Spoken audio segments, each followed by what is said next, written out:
Buonasera, benvenuti alla Casa Italiana Zerilli-Marimò di New York University. It's my great pleasure to welcome you to what is the third edition of Italy on Screen today, and we are delighted to be part of this festival that brings to Italy, to New York, Italian cinema. After the screening, the director of the festival, Loredana Comunara, will greet you and will help me introduce our guest, André Aciman, who is the author of the book on which the film is based, and Silvia Bizio, a film journalist that will interview him. I don't have anything else to do. I see some new faces. I would like to give you a double welcome and to invite you to subscribe to our newsletter so we'll receive invitations to all our upcoming events. This semester we did about 15 screenings of Italian films from 1916. The first one was a silent movie called Il Fauno until 2018. So nobody can accuse us of being partial in our film selection. It includes everything. So if you have any interest, even remotely in Italian cinema, subscribe to our newsletter. It's free. All our events are free and open to the public. So please join our mailing list. I will see you at the end of the movie for the Q&A with André Aciman and Silvia Bizio. Thank you. Good evening, everybody. I can't even begin to say how delighted I am to be here talking with André. I love, like everybody else, I'm sure, we love your books. We love this film. And by the way, we're going to talk for a little bit, but then I would like to open to the audience. So if you have a couple of questions that you'd like to ask, feel free, because this is supposed to be a conversation, if you don't mind, right, with you. So, and I would like to start from, we have to start from the film, and your thoughts and your feelings in the transposition from your book to this film. Let's start from that, and Luca's approach to your writing. I think that most authors hate what is done to their books. And then, of course, directors are very, very sort of timid with an author. And so Luca, when I first met him, said to me, there's a whole scene that takes place in Rome in your book. I said, yes, there is. He said, we're going to try to shorten it a bit. I said, please be my guest. He said, well, we're thinking of really shortening it. I said, you do what you have to do. I understand it's a long book and it's a long visit in Rome and it may not have any bearing. He said, well, actually, we're thinking of eliminating it altogether. So I said, do what you have to do. I adored the film. I loved it. It actually surprised me, even though I knew how it would end. But there are many incidents that happen along the road which I thought were funny and interesting. But by and large, my attitude was, I wrote the book, I said what I had to say, it's in their hands, it's James Ivory, it's Luca Guadagnino. Who am I to begin to sort of tussle with them about what they should do or shouldn't do? So I left it alone, and I did not involve myself except for once.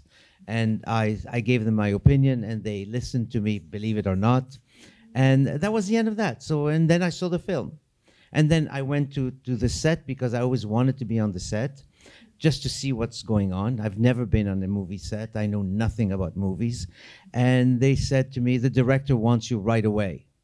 I said, who is he to ask me this? Okay.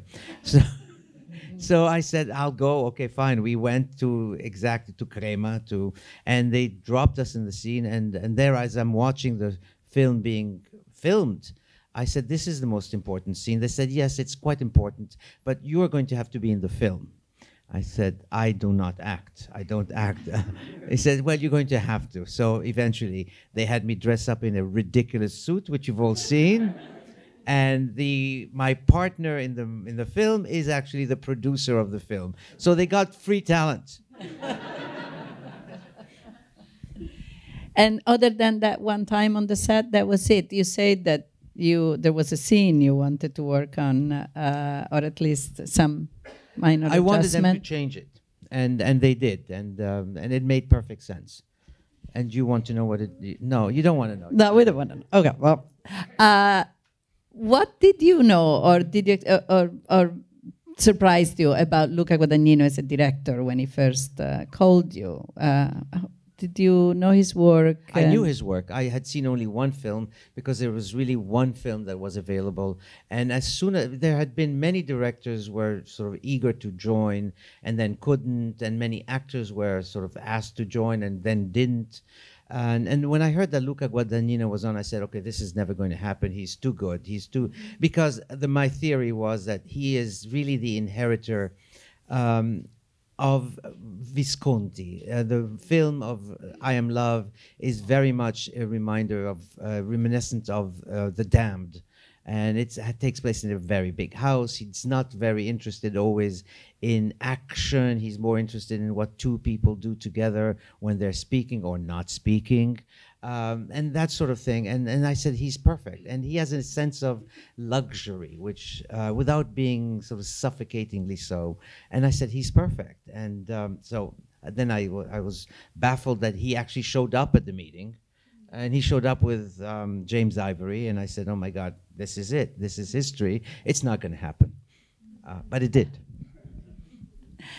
I would like for the audience to know a little bit more about you, because we, as old writers, we know your work, we know your books, but you also wrote a very autobiographical book, out of Egypt. And I'm not sure if you're familiar with this beautifully written book, but perhaps you can tell us a little bit about your beginnings from there. My beginnings. I was born in Alexandria, Egypt. I lived there until I was 14 years old. And then my family, because we were Jewish, was kicked out of Egypt. And that was the end. And so I think around 30 years later, I decided to write a memoir of my childhood and my family in Egypt. And since I come from a family that is essentially crazy and totally messed up, completely messed up, I figured I had plot. I didn't have to invent anything. This was real. So I wrote down that, and the irony of all this is that everybody who comes from Egypt writes to me and says, oh, my family was exactly like yours. So I said, how so? I said, oh, you changed the name of this aunt and of this servant and of that uncle, and you got my family. I said, that's not possible. Your family was normal. But it turns out that, of course, all families, every single family. In fact, a family is a unit of dysfunction. And how close you are still in your heart and in your spirit and in your mind to Egypt? To Egypt. Unfortunately, I'm not very close to Egypt. Egypt basically owes me a lot of money. Is that why? And until they give me back my looted money, yes. But no, I went back to Egypt because the New York Times wanted me to go back and write a piece about the return of, this Egyptian Jew who goes back to Egypt. And I returned, and I think I took a long walk around the neighborhood where I used to hang out as a kid. And the walk took about 15, 20 minutes. And then I said, okay, I'm ready to go back to New York. And that was it. But I had to stay for about 5 more days. And it was really unnecessary because I discovered everything I wanted to discover. Within minutes of getting there, I had forgotten nothing. Certainly, I'd never forgave anything. And it was not my country anymore. I had nothing in common with it except for the buildings. You also ended up in Rome, or in Italy. You spent quite a lot. André speaks perfect Italian, by the way. We could be doing this in Italian, but we're not. And so tell us about your relationship with Italy. How did that come about? And how long were you there? And how Italian are you, if not Egyptian? Well, my father had basically had the foresight to, because of his friends, and because we have a long family history in Italy, but it had all become sort of obsolete. So he decided that we should have passports reissued from the Italian government. So we became Italian. And in order to make the thing happen and pass for real, he had us have tutors at home, of Italian tutors, to taught me Italian. I didn't know any Italian at all, but the tutor was wonderful, and I grew to love him, actually. And eventually, when we were kicked out, we were refugees, and there was nowhere else to go but to Italy. That was my country, allegedly. So I arrived in Rome, and I think I hated Rome for about a good year. I just hated it. I hated everything. They couldn't even pronounce the word spray. They pronounced it spray. And and tide was tide. And I said, what is this? You know, I couldn't understand how Italians could live like that. But you're talking about 1965, which is a totally different era. But those were the boom years in Italy, and we didn't have a television, but we lived in a house in a building that was in a cortile, and so you didn't have to watch TV because you heard it. Everybody had the same station on, so you heard all the songs. Sanremo, I only heard Sanremo because of the cortile. So. But eventually I began to understand Rome. And at the very, very end, as usual, when it was already too late, I was enamored of Rome. I wanted to learn everything there was to know about Rome, and I would visit every weekend. I was going on my own. I would walk into various places just to get to know the city, which was endless. There's no bottom to Rome, actually. And whenever I had a chance after that, I came to the States, and then I kept going back to Italy whenever I could. And now I think we go back every year, and it's always it's moving. It's a lovely place. Yeah, you were there just a few days Yes. ago, in fact. Why did you say when it was too late? Oh. What do you mean? Because by then you had to leave? Yeah, because then we applied for a visa to come to the United States, and my aunt was here. She was going to help us become American citizens. And I had gone to American schools all through my stay in Italy. I didn't go to an Italian school. And so I had graduated high school, and so the next thing to do was to go to college. And so I applied here in New York. I got accepted. And I wanted to go to an American school. I didn't want to go to a French school. I didn't want to go to an Italian school. So I did that. But knowing that I was leaving for the United States, I knew this was for good. And therefore, my feelings about Rome were intensified. And it was like a long breakup that is certainly going to happen, but you try to delay it as much as you can. And how was writing? When did you find out that writing was going to be, was your calling in life? And or was it ever? Or how did it come about? I think my father wanted to be a writer. And he always read all the best books there were. And he kind of taught me how to read only the good books. Don't waste your time reading junk. And by junk, you have no idea what he meant. And I cannot, because they are still alive. That's why we want them. It's like asking about the scene. So I'm not going to tell you, but there are writers that are so established that it's ridiculous to even take them not seriously. But he did, and I cannot either. But I think by the time I was 8, 9 years old, I wrote a poem, and everybody in the family said, "Un poeta." It was a terrible poem, but they all gave me courage, and I began to I think I wanted the praise more than the poetry, but I wrote poems all the time. And eventually, even when I was in Egypt at the age of 14, I already knew. I knew that I was going to write something about being an Egyptian Jew about to leave Egypt, which I did 30 years later. So sometimes it takes a long time, but I've always wanted to be a writer, but I've done many other things in life. Some of them are embarrassingly bad, but I won't tell you about them. How was writing your first book? Did it take a lot of discipline, the process? My first book I wrote, I have to introduce this. I had quit smoking, which for me was probably, and still is, the greatest accomplishment in my life. Okay? It is the most difficult thing I've ever done. But for an addict, that's what it is. And immediately after quitting smoking, I started to teach people how to stop smoking. There was a class by the American Cancer Society. I said, I'm doing it, because it guaranteed that at least in good faith I couldn't smoke. So I thought, and I went to a publishing house, and I became very friendly with the editors. And one of the editors took me out to lunch after she quit smoking. And she said, "What do you do, Andre?" And I said, "Well, I really want to write a book about how to quit smoking." And she said, "That's not a bad idea. That's a great idea."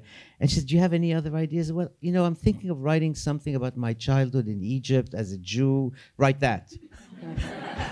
And so I just took her advice, and I started writing it. It was very easy. It was almost too easy to do.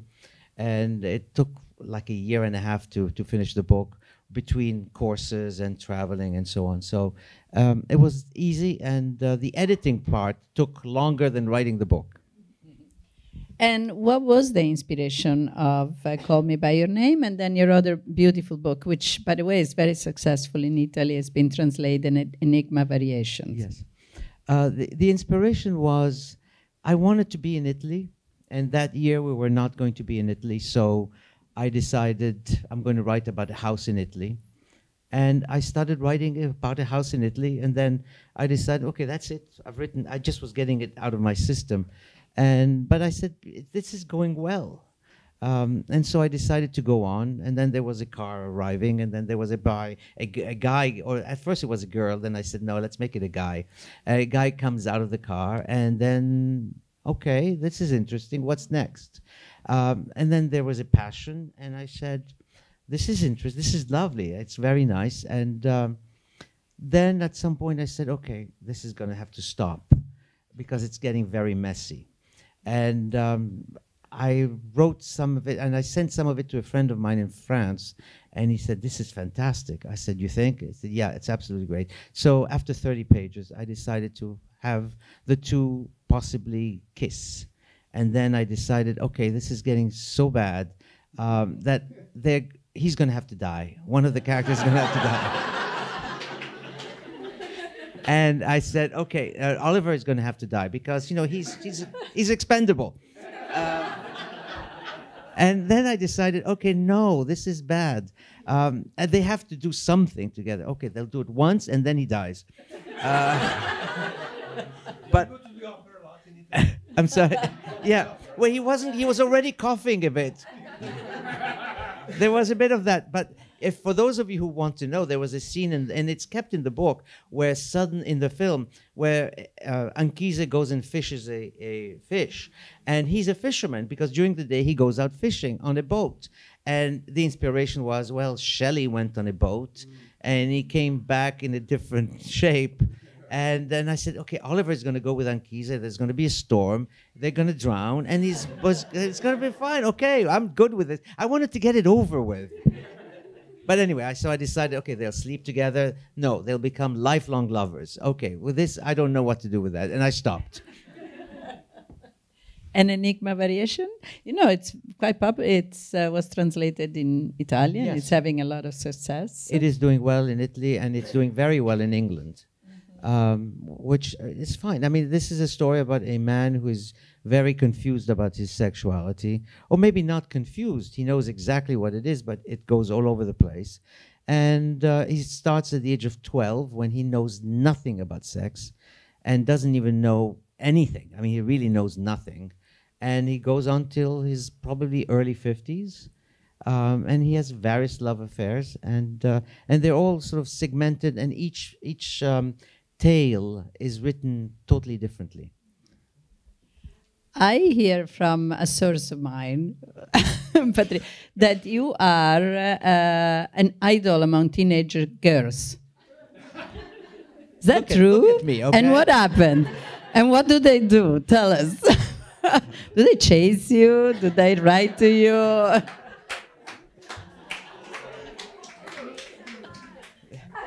It's not only Timothy. You know, it comes from somewhere. No, the girls are wonderful. They write to me the most beautiful, wonderfully well-written letters. These are not just fans. They are really aspiring writers. And some of them, you know, I reply to them because they're so young and so vulnerable and so enthusiastic, and they're not corny in any way, that you have to respond. And so I respond to them. And one of them eventually, who lives in Seattle, when I went on a book tour in Seattle, I said, why don't you come and meet me and come with your mother? So the mother shows up as well. She's a very nice, polite lady, doesn't say a word. But, you know, I felt that so she was 16. So, and I always say, you know, tell your parents that I wrote back, okay? I don't want any trouble here. That's wonderful. I would like to ask if somebody has a question for André, and I see, yep, first one up there. Hello. How old are you? I'm 19. I go to college here. I'm also an aspiring writer. I was wondering, so when I first read the book, the peach scene really stood out to me a lot. And when I watched the movie, I noticed that they changed it. Do you feel like it took away from the true meaning of the book scene when they changed it in the movie? They didn't change it that much. No, I think the film is an extremely smart and tactful film. What it does is it suggests just enough for you to know exactly what's going on. And the book, of course, because it's written, can go into greater details. Of course it can. But I think the movie this is what I loved about the movie, is that it doesn't need to show more than that needs to be seen. Right. And so whether he eats the peach or just touches it or they try to, that's fine. Yeah, I was very much happy with that. In fact, I don't want to see him eating the peach. You know, it's the same thing as watching somebody, basically, when they show you films about drug addicts and you see the syringe going into the skin and into the vein and the blood spurting out. I don't want to see that. Thank you so much. You're welcome. Was there some controversy about the age difference, that the boy was 17?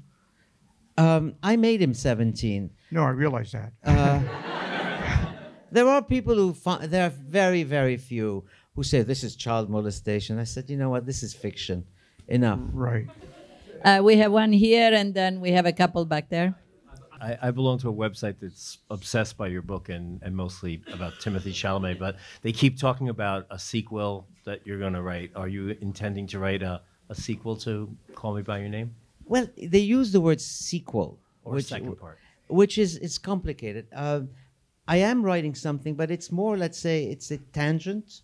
It's more like an inspiration from the book, but it's not exactly what you might call a sequel or a prequel or any of those quells. It's just basically, it's on the same wavelength, just as Enigma Variations was in many ways, and for many readers, an inspiration from Call Me By Your Name. Thank you. Back there. Hello. Hi. I just wanted to ask you about how landscape and place influence your writing process, and if, obviously in the film, these landscapes impact a lot of the narrative. How does that impact your writing process? As you probably noticed, I don't name the city. I don't tell you what the weather is like. I don't give you a street address. I have no patience for that. That's for Hemingway. It's one of those authors, okay? I have no patience for all these factoids. And so as I'm writing, I don't think of, let me set the reader into the scene. Let me give him a sense of what it is that is happening around the character. I don't do any of that. What I do is that in order to write myself, I need to know, okay, they're walking down the street, they're going to turn left, and they'll see the sea, and it's going to be a beautiful sea. And it's all very, very vague. And that's good enough for me. I don't describe to you I don't give you the name. I mean, I do say Cyprus, but to be honest with you, I don't know what a cypress is.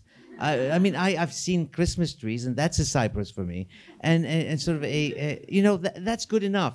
I have no patience with authors who say this was an elm, and then came an oak, and then a holm, and then please, this is so 19th century, and I have no patience for that. So I don't use these facts in order to orient myself or to give myself a sense of ambience. Just the bare minimum is enough. I don't describe faces either, if you notice. I never describe a face. I just don't care. I think we have another couple there, and then we should one and. Okay. I know you just said that you don't, use location so much, but you reference the story of Percy Shelley a lot. I'm sorry? You reference Shelley a lot. Shelley, yes. And his death, and yeah. Was that based in part for you and the inspiration in Medici? Of what? The inspiration of? Either the Gulf or the Bay of Poets. I don't recall which one, but that's where he was physically. I was wondering if the inspiration. Oh no, well, Shelley was found in Viareggio. Yeah. That's where so basically he landed, let's say. And I have no idea. I mean, I just made that up because Viareggio is not close to Bordighera by any means, and we're not even sure it's Bordighera either, okay? Because it's only called B, and because there's another town called Bogliasco, and I couldn't make up my mind between the two, so I just called it B. But the Shelley inspiration was important because it was going to help me foreshadow the fact that Oliver was going to drown. So it was set in place. But then I removed the drowning of Oliver, but I kept the Shelley. That's how it happens all the time. You just make changes as you go along. Nah, I don't like this anymore. We have, I guess, time for only... Who? Okay. C'era un giovanotto qui davanti. There was a guy up here in front. Who? We have one more there. But this gentleman had his hand up. Where? Who? Who is the gentleman? You. There. Okay, raise your hand. I can't see. There he is. Hi, my name is Gray. I was one of those lucky 16-year-olds. You actually made my birthday party. Not my birthday party. Birthday party? Not my birthday party. Sorry, no, I mean my birthday. I guess this kind of goes hand in hand with my question, which I'll try to keep brief. At the time that you saw me last, I was actually presenting in a way as female, and since then I've made the transition to male. And I guess part of that has to do with Call Me By Your Name giving me the courage to come out to my parents and to tell them what I need in order to be happy and in order to find the love that I need because I am also gay. I need to start testosterone. And that's kind of veering off of the course, so pardon me. Where did I meet you? Just... Sorry? Where do I know you from, if I know you? From Huntington. I was the one that asked the question, and you sent me an email that night. What did I say in the email? I guess you were like, it's very rare for someone to ask a question and to get 2 rounds of applause. Okay. But either way, Elio has provided me with a roadmap in order to navigate the path of masculinity. And especially as a 17-year-old myself, I don't really know how to do that, and especially as someone that was born female.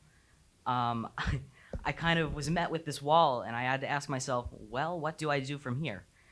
And Elio being a sensitive and in, I guess, what people would conventionally say to be somewhat feminine, was there any intention, but have you ever received a response like this from the transgender community? Yes, I have. Yes, I have. But what is your question? It was that. Okay. Have I ever received? No, that's not your question. Okay. All right. Then let me rephrase. Did you think that you could possibly have any kind of Impact, any kind of effect on people outside of just the, I guess, gay male community, as of course you have in people that are even straight and people that may be other things, but well, I'll answer your question very quickly. Okay. First of all, I applaud your question. It's really a wonderful question.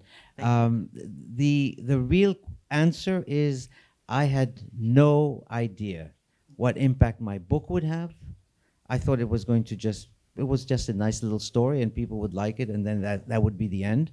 I had no idea it would get the kind of reviews it got, but I certainly had no idea it would have that great an impact on the entire population when the film came out. I had no idea. I thought the film was going to be a little indie. It was going to show for a week or two, 10 days maximum, turn into DVD, and then disappear. Okay, that's what I thought. I mean, I had no idea that I get mail every single day. Every day I get mail. And it is amazing what people tell me. And I've written about getting mail from people. I've already got a document out with the mail that I've received, which is extremely moving. People tell me all kinds of things. And it tells me that basically the story is, to use that cliche, it's a universal story. It hits every corner of the population.